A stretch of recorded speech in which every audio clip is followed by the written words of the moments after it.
Good evening and welcome to the Cover One Buffalo podcast. You are joining your host Greg Tompsett, and I've been away for a while. It was a little bit crazy.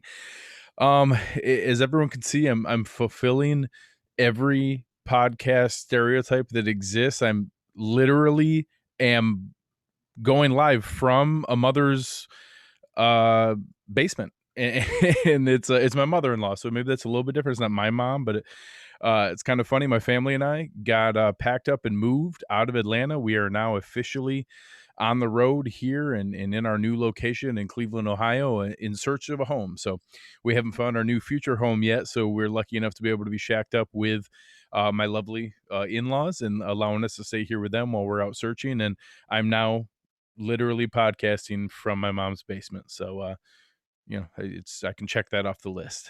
Um, I really struggled whether to jump on today, so I'm not going to take up a lot of time in going through that thought process and everything, but I did struggle whether this was the right time to come on. Obviously, everyone is seeing all the things going on around us in just about every city that we live by, and it's really hard to collect my thoughts on exactly what that means. And I've posted some things on social media, and I might talk a little bit at the end of the show about just some of my thoughts on everything going on. And I just struggled with the idea of whether it was right to come on and try to be a momentary break for people to get their minds off of things and to be able to think about something else, or whether that was going to come off tone deaf and that obviously everything going around us is much more important than some guy talking about football. So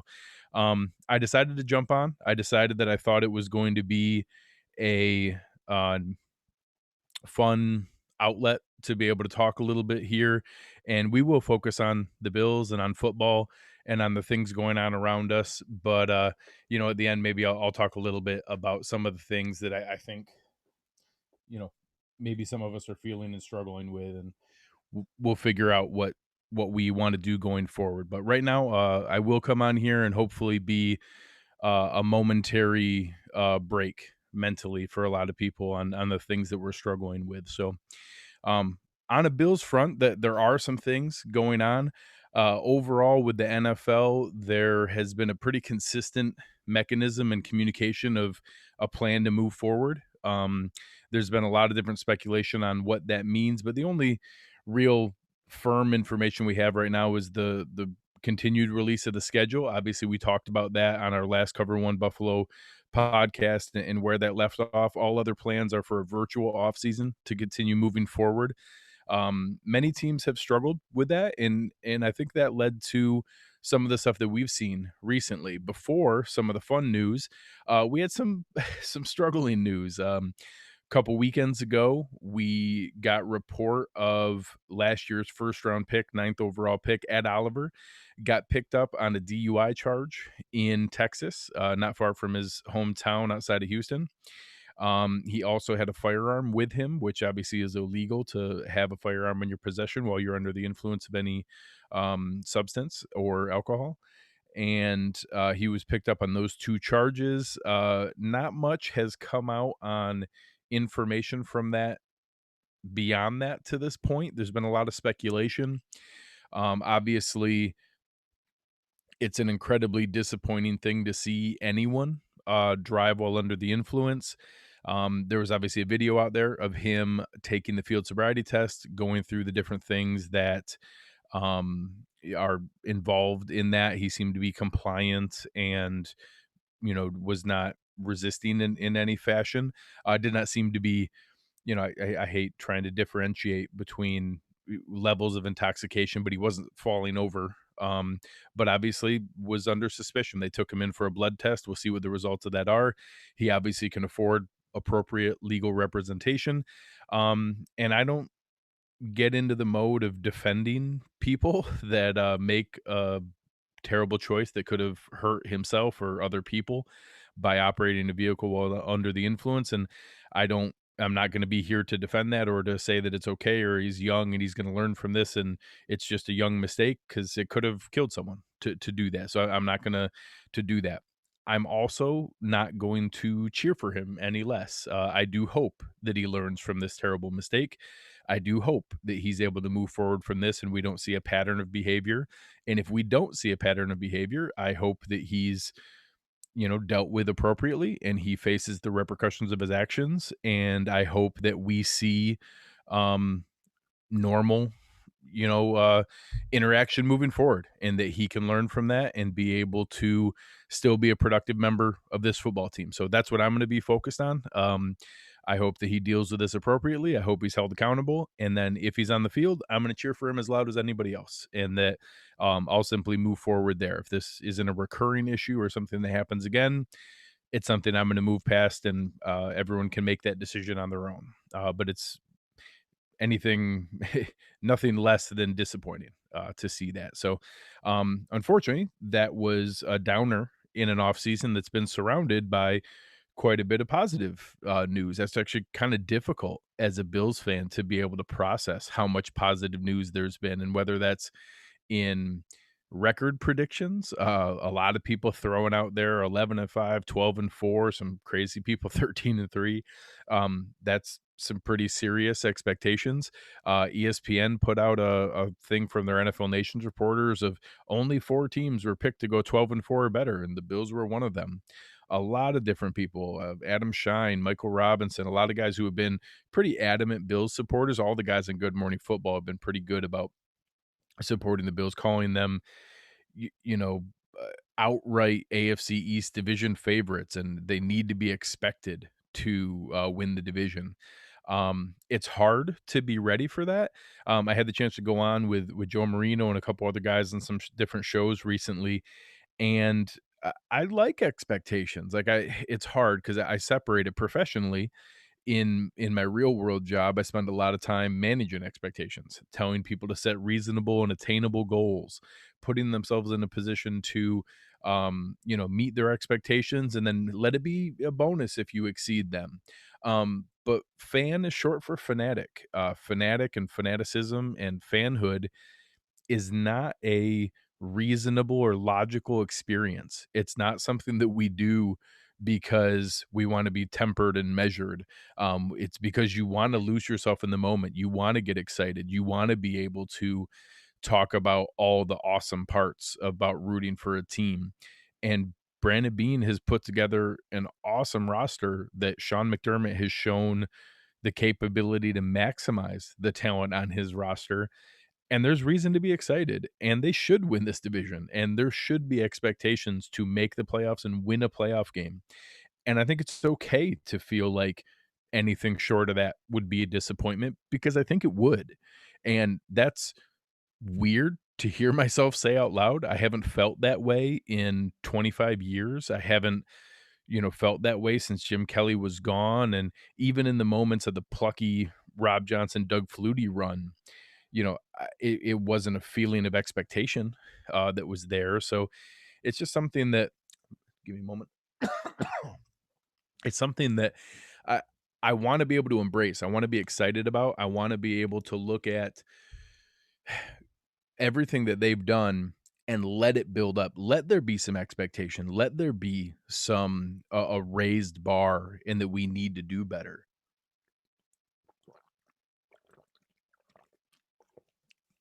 The joys of solo podcasting and needing a drink.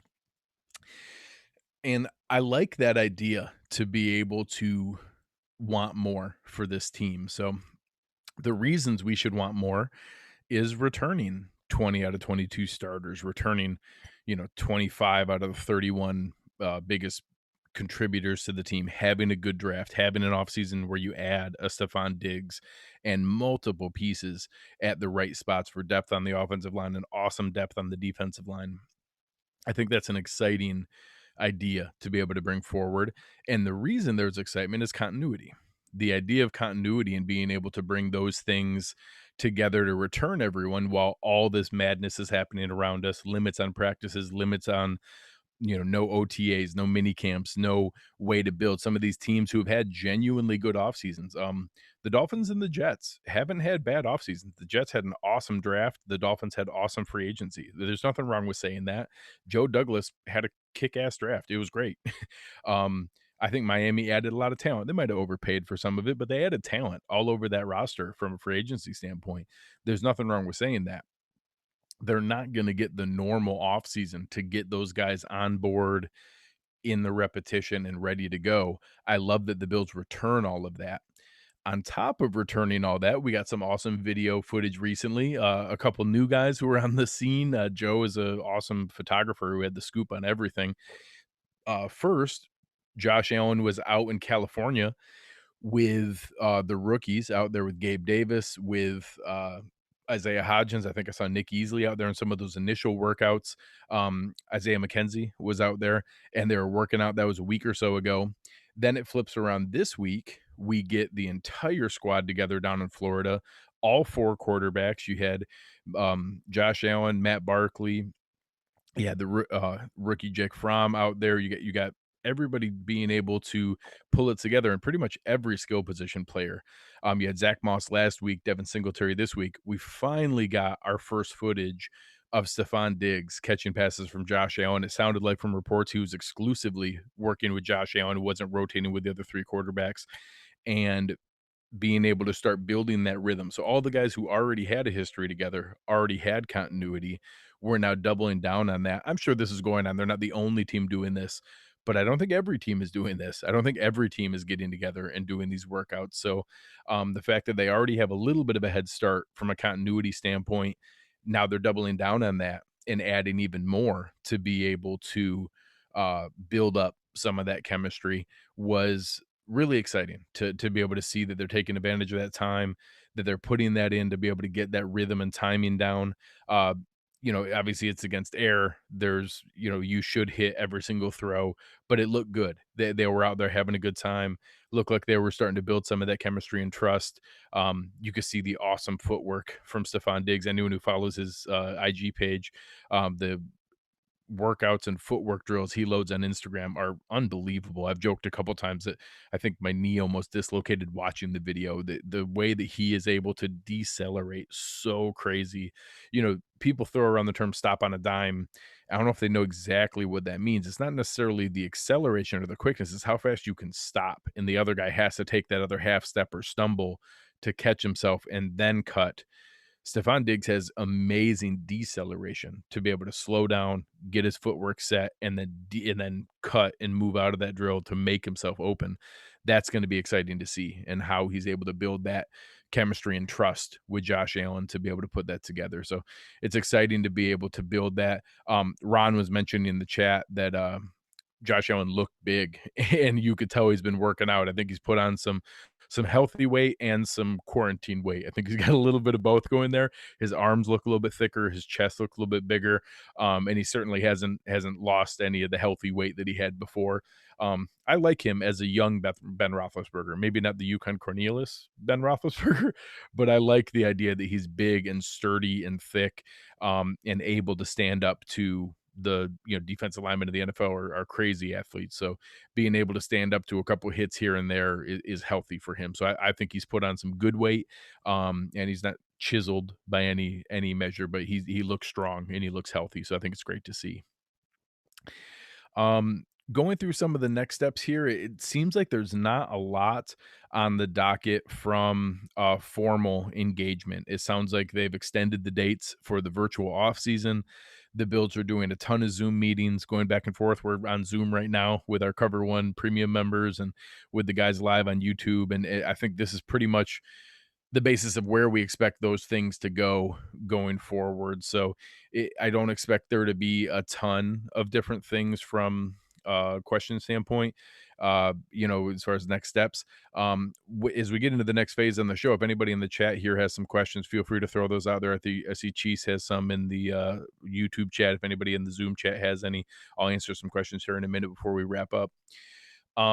But I think the virtual off season is going to continue in the phases we see now. Any of the normal OTAs that would come back, I can't imagine there's any scenario where we see anyone in person prior to training camp, which puts us at the end of July. So we probably have 6-7 weeks of radio silence here, more high school field workouts with IG videos like we saw for the guys getting together, but even them, they're not gonna be able to keep doing that forever. They're gonna go back to their homes, they're gonna get ready and work out to, stay healthy and stay focused. Um, I think that's about what we see, and then even when it gets back to it, there's a lot of different scenarios that have been thrown out there. I expect there to be a lot of different speculation on will fans be allowed to see anything. So I'll start out with my guesses.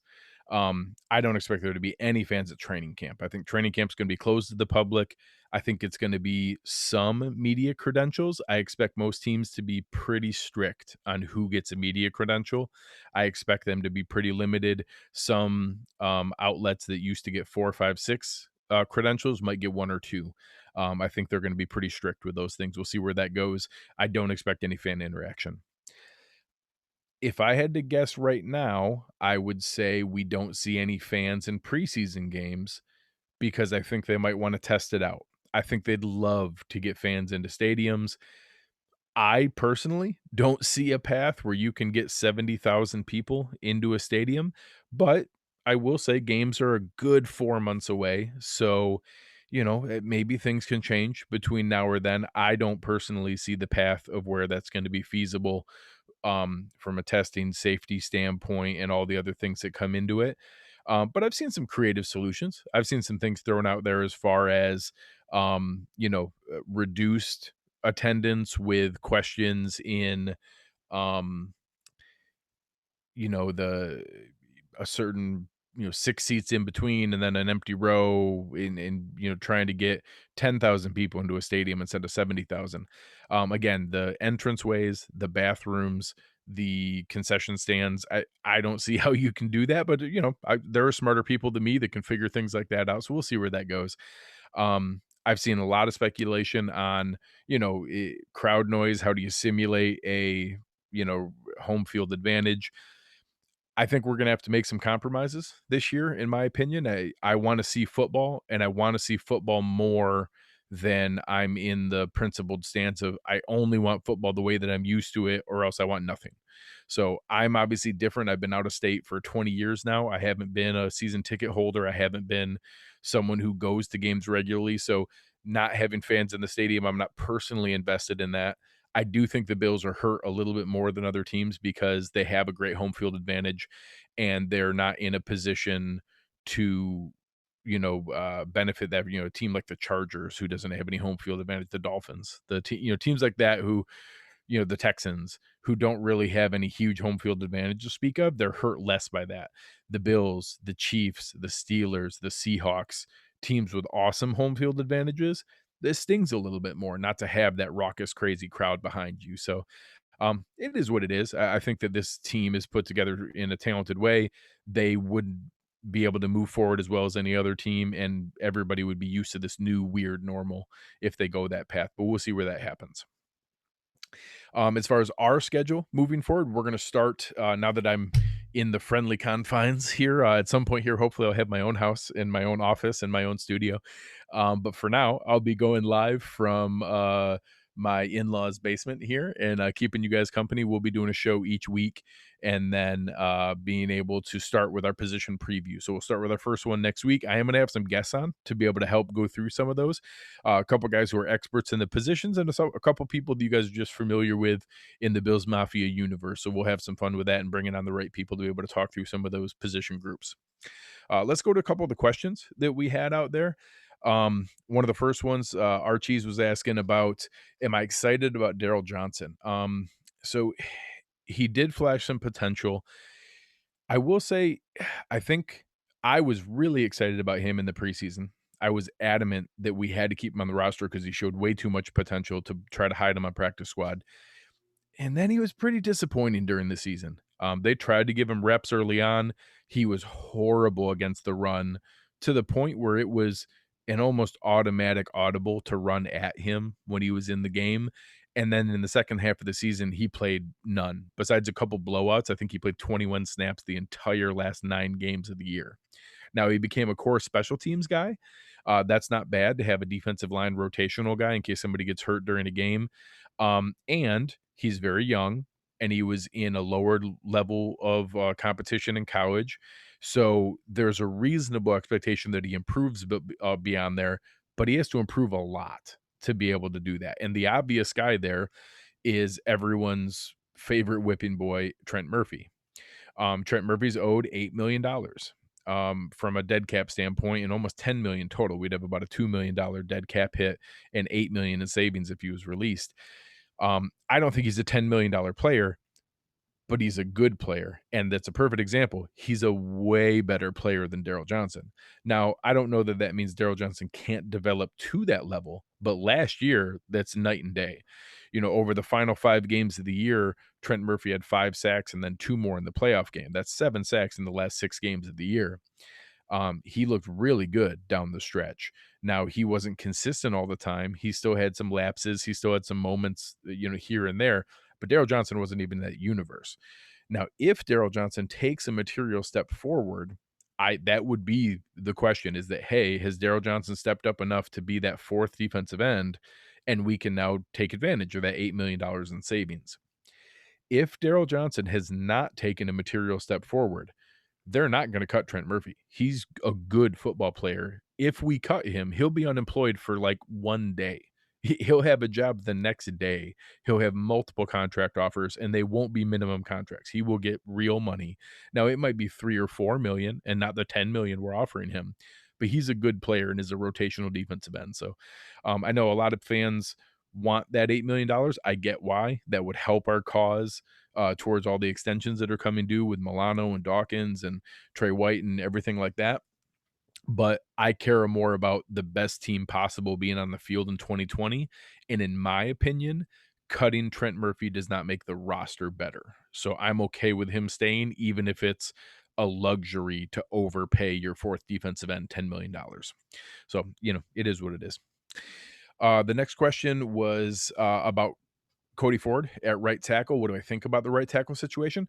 I'm okay with it. I think that Joe Marino and I just talked on a show that's coming out on Monday about the expectation of development and that fans have already decided what Cody Ford is or is not. He played half of the snaps. He was coming out of a very spread heavy, pass heavy offense in college, was learning new technique, and by the end of the season was solid. He was a normal rookie. He wasn't great. He probably was our weakest link on the offense. He was not a disaster. He was not a turnstile. He had good games against Von Miller and DeMarcus Lawrence. He didn't get beat up by JJ Watt or some of the good defenders in the Houston game. He had good moments against good defenders. Um, I thought Tyonseki looked better than him in stretches, but Tyonseki's a 34-year-old veteran and he was a 22-year-old rookie. That's not crazy to see that.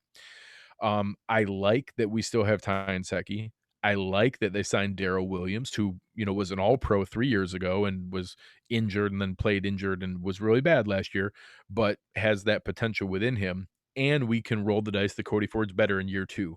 So I don't know that I expect that to be automatic. I don't know that I expect Cody Ford to be some, all pro right tackle. I am okay with him getting another year at right tackle, and then we're going to know. And if we need to move him into guard, well, John Feliciano and Spencer Long's contracts are up after this year, and we can move him into guard and then deal with where we need another player at right tackle or right guard next year. So, I'm not putting all my eggs in the basket that Cody Ford is ready to be the right tackle of the future, but I'm open to him getting another year there, and I expect him to be the starting right tackle game 1 of this year with Tyonseki being the swing tackle. That's my guess. Daniel was asking, who do you see as the surprise breakout player for the Bills? So surprise is tough because I think most of the guys are expected, the guys who are going to be good. Um, I'll throw a shot in the dark. I've heard Lorenzo Alexander speak more than once about expecting a big step forward from Saran Neal. Saran Neal came out of a really small program at Jacksonville State. He's been great on special teams. He's started to step into that big nickel role a little bit more. So, from a surprise standpoint, Dawson Knox isn't a surprise. Stephon Diggs isn't a surprise. The combo backfield of, Devin Singletary and Zach Moss isn't a surprise. that everybody else are established players. I don't expect any of that. Maybe Josh Norman not being terrible. Would that be a surprise? So I'll throw a dart at Saran Neal splitting reps with Taron Johnson at the nickel and me more a bigger part of the scrimmage defense would be my surprise. B-Lo had asked about Darryl Williams. Do I think he can show out and become a starter? I think he's a luxury. I don't expect that. I don't expect him to take over as a starter. It would be awesome if they somehow threw a dart for $2 million and recaptured his all-pro season from Carolina in 2017. Man, that would be an amazing discovery and lottery ticket. That's unreasonable to expect. I don't expect that. I don't think that's what's going to happen, but it is in the realm of possibility. He did that. It was only 3 years ago. He was injured badly and missed the whole season in 18. He tried to come back in 19, played 4 different positions on the offensive line, many of those out of position on the left side. Um, it's not crazy to think that the injury and playing out of position was the reason he looked bad last year, and for $2 million, it's a no risk investment. So if he is just a good experienced backup and he's our Adrian Waddle or our, Wyatt Teller backup guy, that's great. That's totally fine.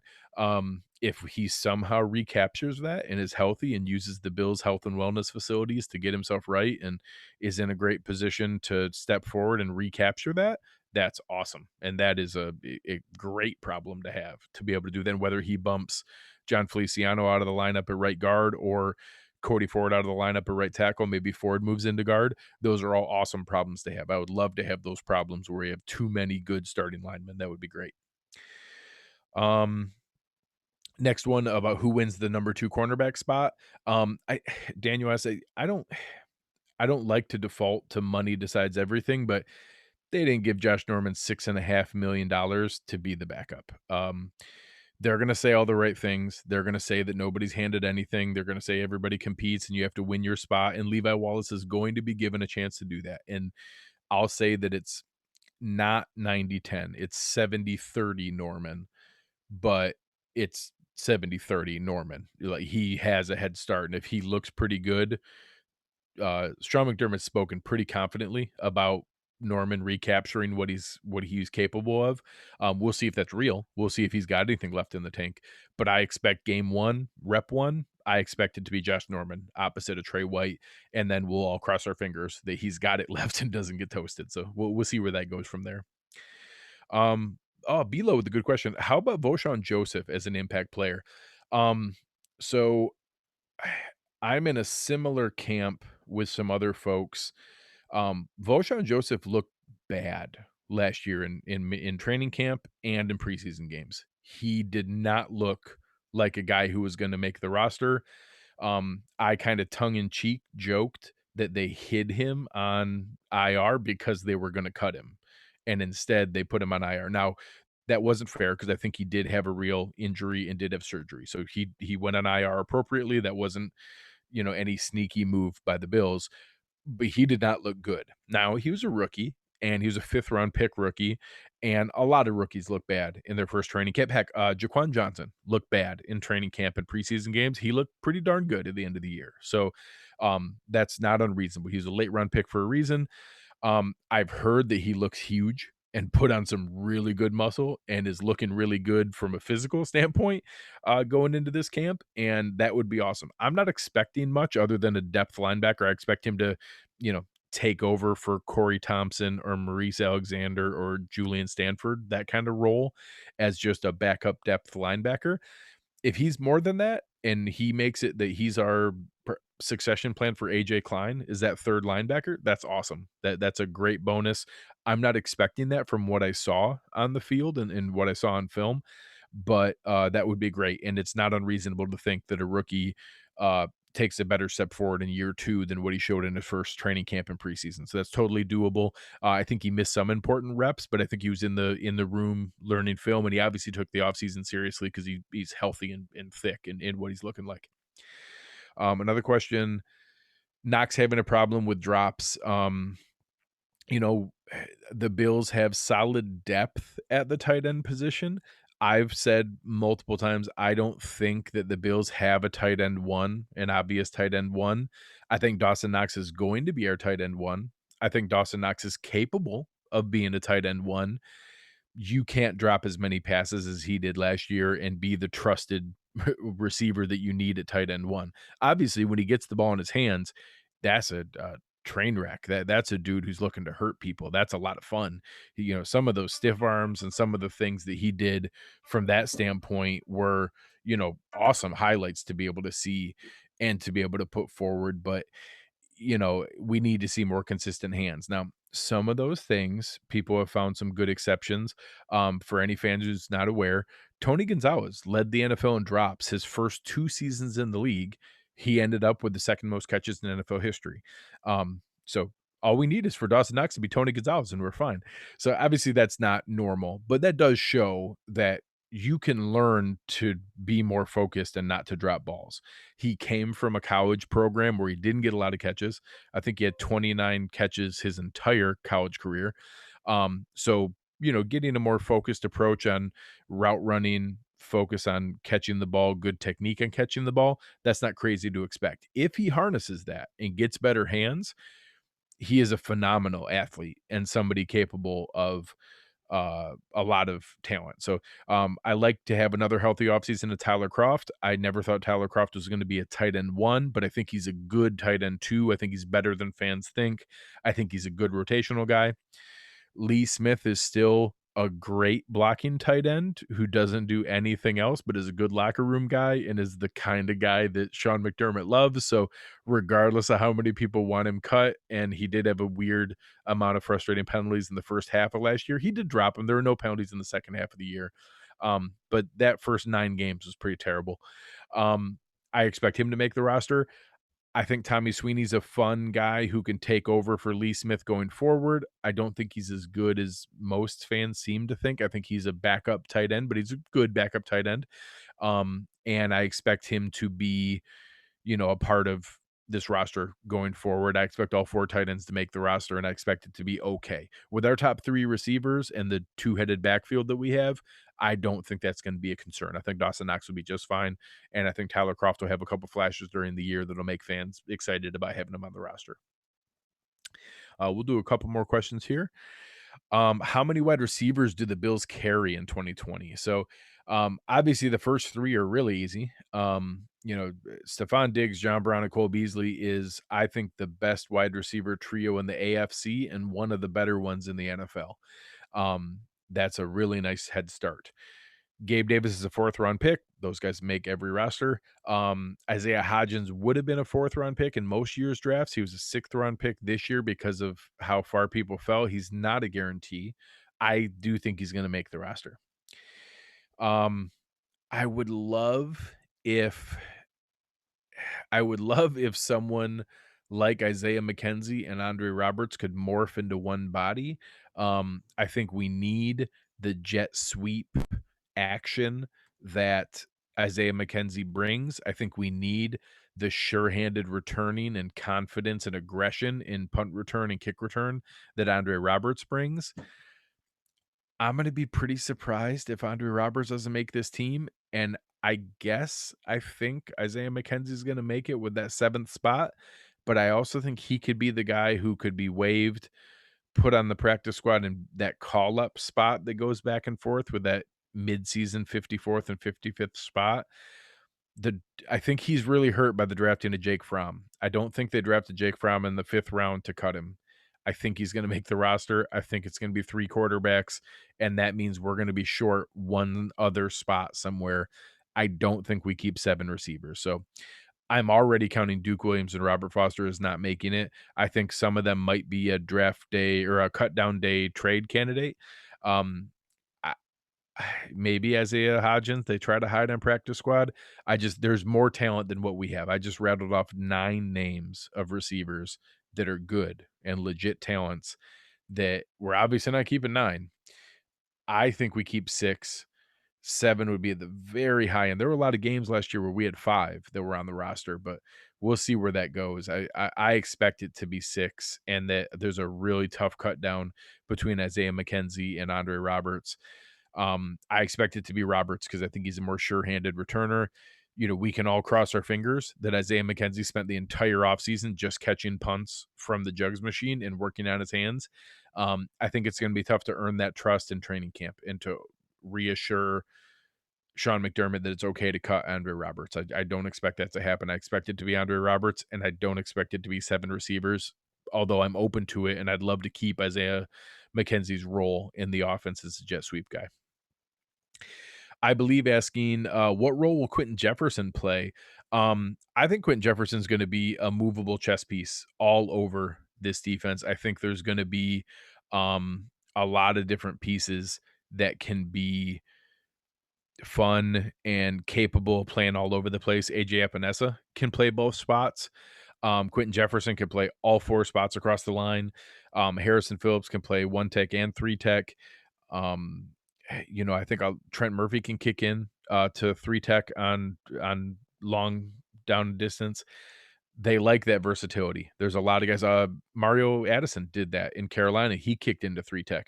So there's a lot of flexibility to be able to go there. I expect Quinton Jefferson to play a lot of snaps. I'd say Jerry Hughes, Mario Addison will play the most. Ed Oliver will play the most, assuming he's not suspended. Um, After that, I could see Quinton Jefferson playing the 4th most snaps on the team. I think that he'll play the 4th most out of the defensive linemen anyways, because he'll play all the different spots and fill in everywhere, and then a mix of all the other guys. I think all 8 defensive linemen play a lot, and I think Ed Oliver could crack 70, but I don't expect any of the other guys to crack more than the low 60s.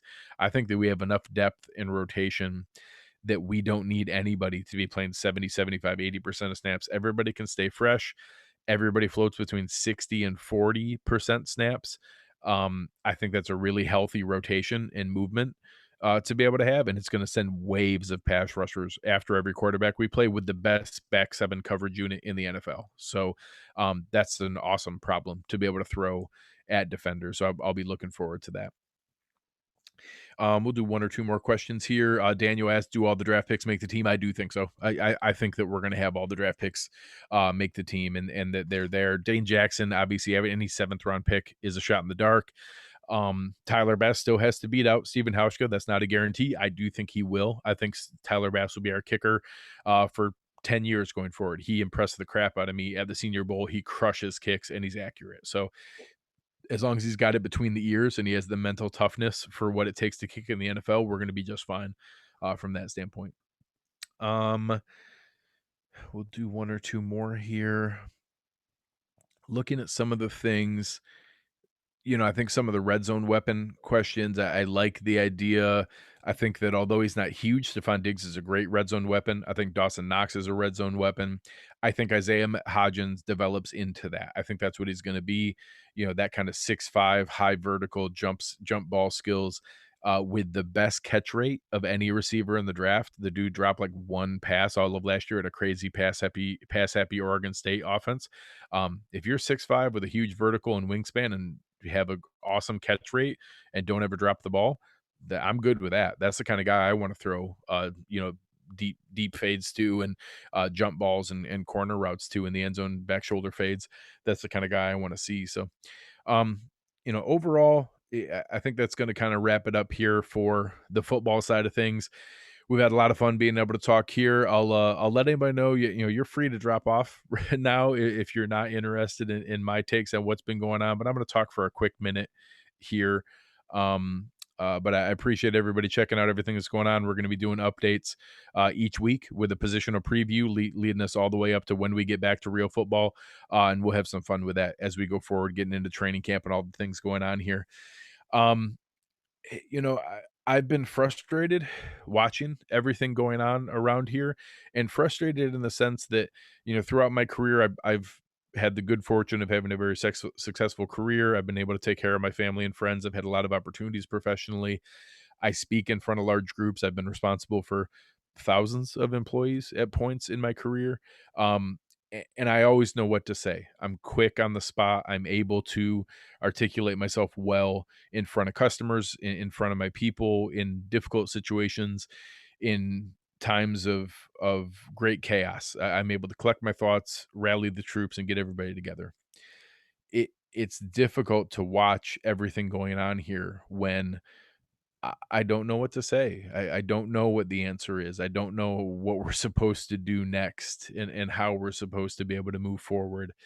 Um, I don't know what it's like to be black. I don't know that anxiety or fear of watching my brother, my father, my children go out the door and having more than the normal worry about someone that I care about. Um, I don't know what that's like. I see the people trying to do the right thing with peaceful protests and not getting where they're supposed to go. Now, I also am infuriated watching opportunistic, selfish people turn that into violent riots and looting and madness, and so many of them, if not all of them, with ulterior motives of selfish gain, causing chaos, making another group look bad, many of them coming from outside sources of things that's really frustrating to see. Um, I feel terrible for my friends and family that are police officers and that are really good people and wanna do a good job, and I think the vast majority of police officers are really good people that wanna help people and went into this for the right reason. I'm also fearful that I don't know if those same police officers have the discipline to hold the bad apples in their group accountable and to have the discipline to root them out and to get them out of there that are taking advantage of their position and preying on people simply out of a position of power and making all the good cops look bad. I don't know if they have that, and I hope they find a way to do that. I think we need to find a way to do that. I hate how this has turned into picking sides and that you're constantly looking for reasons. So many people in my family, so many people that I'm friends with on all the different social media outlets. I hate how binary it's become and that you're picking sides one way or the other in having to find reasons to support or denounce one side or the other to find evidence of whose fault this is or who to blame. Um, I hate how it makes me feel about people that I care about and people that I love, and that I feel myself thinking differently about them when I shouldn't. And I still love them and I still care about them. And I don't agree with some of the things they say, but it shouldn't make me feel the way that I feel. And I'm embarrassed about the way that makes me feel.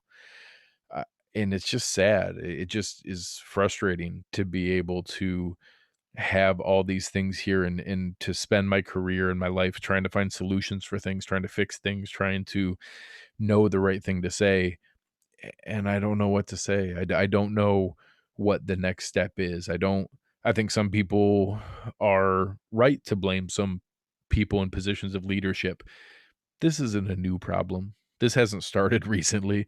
Maybe it's brought more to light recently. Maybe it's shown more of what's been inside many of us for a long time, but this isn't a new problem. This is something that we're being forced to face now and being forced to deal with, and I hope we find a way to do that.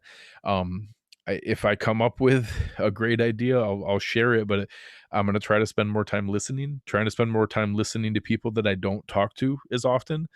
Um, I do have many people of color in my circle of social, interaction, but not that many. It's a minority. It's not as many, and I plan to try to spend more time listening to people that I don't interact with as often and to get more input and to see what ways I can help and what ways I can do things.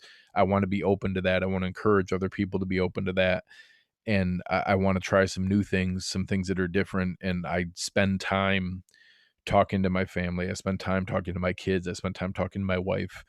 I spend time pointing out painful little things that we take for granted that, well, why did we approach that way? What if that person looked differently? Would we have said that? Would we have acted the way we did? Would we have done that differently? Would that have been your default step to treat that person that way or to take the steps that we did because that person looked that way?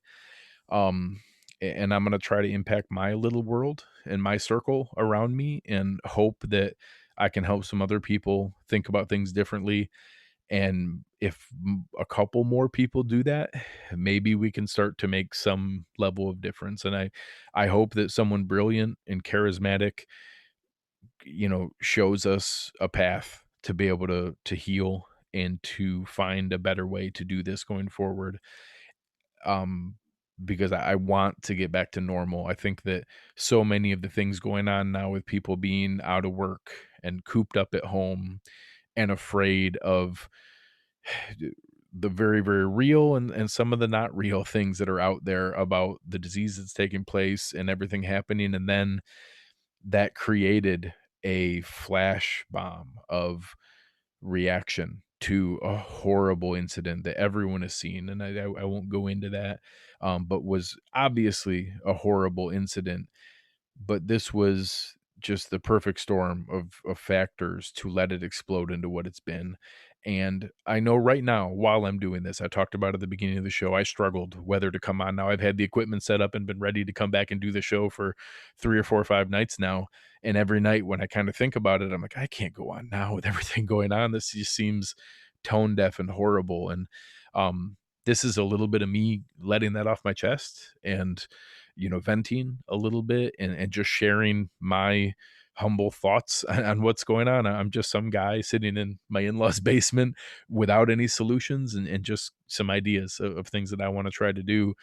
Um, but I know that there's scary things going on right now in cities around our country and with people we care about, and cops that hugged their wife and kids before they left, and people who went out with well intentions to try to make a difference in their community and stand up for others who don't have a voice, and others who don't have good intentions and didn't plan on doing anything productive and are taking advantage of the situation. And I still have hope for all of them. And I hope that everyone can find a safe path forward here. And I hope this is an uncomfortable wake up call for some people who've convinced themselves that we don't have this issue, and that I saw Del Reed comment earlier about, you know, people liking to say, I don't see color. Well, maybe we need to see color. Maybe we need to be more okay seeing color and acknowledging there are differences and all the different things that come into that. So I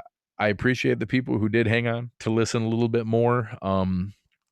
I obviously plan on sticking to football and focusing on what we have going forward here, but I struggled so much on whether to come on the show tonight and to do this at all and to give people a little bit of a respite from the madness going on around us. And hopefully I did that for a half hour's worth of football talk. But I needed this for my soul to get it off my chest here at the end and to be able to just kind of vent a little bit about everything going around here. So this is the little tiny platform that I have in my world. And guys, everyone like you who's listened to the shows that I do and the things that we do, I do care about all of you greatly, and I wish everyone here to be safe. And I hope that everyone's able to be in a position to move forward. I certainly feel for the innocent people and business owners and people who are impacted by this by no choice of their own. And I hope we're able to help them as well to be able to fight back from this. So appreciate everybody listening. I appreciate everybody checking this out. We'll get back to core football from now on going forward, but every now and then I do like to get a couple things off my chest, and I appreciate everybody listening for a minute here. You have been listening to Cover One Buffalo. We are going to be out here, and we'll get back to normal going forward. I appreciate everybody listening, the awesome questions we had in the chat, and looking forward to doing the position previews going forward from my new confines. We'll have some fun with this. I'll see what I can do to keep sprucing things up and getting everybody active. But thanks for listening. We are out.